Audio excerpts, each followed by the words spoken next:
Hi hello নমস্কার। আমি delivery boy সম্প্রদীপ সরকার। অ্যামাজনে পার্সেল ডেলিভারি করে এলাম, আরও কিছু পার্সেল ডেলিভারি করার বাকি আছে।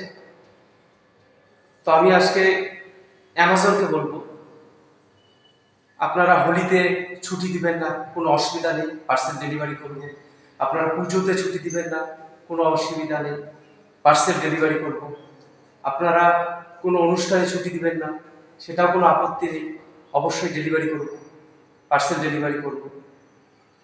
নববর্ষের দিনে আপনারা ছুটি দেননি, এই যে পার্সেল ডেলিভারি করছি, আজকে পয়লা বৈশাখ, কোনো অসুবিধা নেই।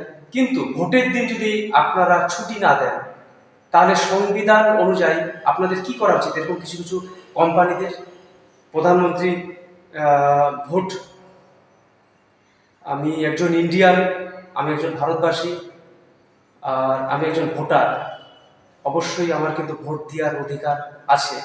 আমাদের মতো কিছু কিছু ডেলিভারি বয়দেরও কিন্তু ভোট দেওয়ার অধিকার আছে। ভোটের দিন যদি কোনো কিছু কিছু কিছু ডেলিভারি বয়রা ভোট দিতে না পারেন এই ডেলিভারি কাজের জন্য, তাহলে কি করা উচিত কিছু কিছু কোম্পানিদের?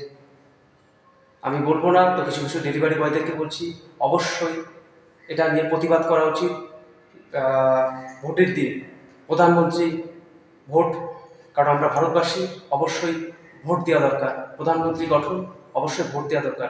ভোটের দিন যদি ছুটি দেওয়া না হয় কিছু কিছু কোম্পানিদের, সংবিধান অনুযায়ী এদের কি ব্যবস্থা করা উচিত আমি জানি না, অবশ্যই আপনারা এই ব্যবস্থা করবেন। আর আমি বলছি, অ্যামাজনকে বলছি, অবশ্যই ভোটের দিন ছুটি রাখা উচিত, কারণ এটা প্রধানমন্ত্রীর ভোট।